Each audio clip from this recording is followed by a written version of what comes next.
Chancellor Rachel Reeves has said the UK is in extensive talks with the US to try to protect British businesses from tariffs, and hopes for progress in the next few days. It comes after US President Donald Trump announced a 25% tariff on vehicles imported to the US, including those from the UK, will come into effect on April 2, which Mr. Trump is calling Liberation Day. The US is the UK's largest export market for cars, and we sell vehicles worth £6.4 billion to the US each year. Top-of-the-range British-made cars such as Jaguars have enjoyed particular success in the US in recent years. Ms. Reeves told Times Radio, the Prime Minister went to Washington just a couple of weeks ago and met the US President. And we are now having extensive talks with our counterparts in the US to protect trade between our countries. And those conversations continue. And obviously, the announcements of tariffs is something that the US plan to bring in next week.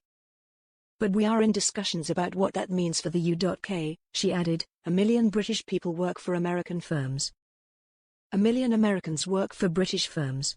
Our two economies are so closely intertwined. I believe, and we make this case to the United States, that free trade, fair trade is good for both of our countries.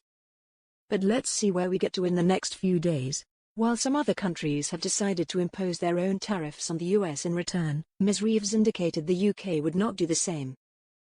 Ms. Reeves told Sky News, "We're not at the moment at a position where we want to do anything to escalate these trade wars. Trade wars are no good for anyone. It will end up with higher prices for consumers, pushing up inflation after we've worked so hard to get a grip of inflation, and at the same time will make it harder for British companies to export."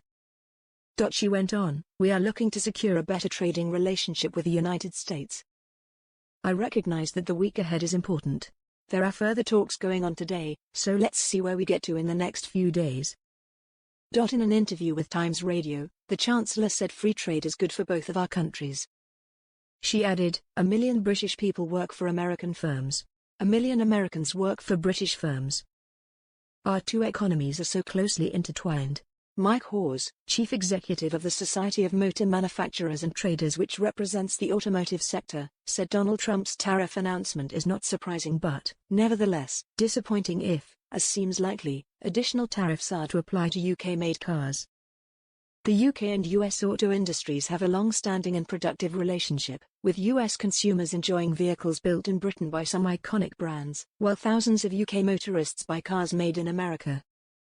Rather than imposing additional tariffs, we should explore ways in which opportunities for both British and American manufacturers can be created as part of a mutually beneficial relationship, benefiting consumers and creating jobs and growth across the Atlantic. The industry urges both sides to come together immediately and strike a deal that works for all.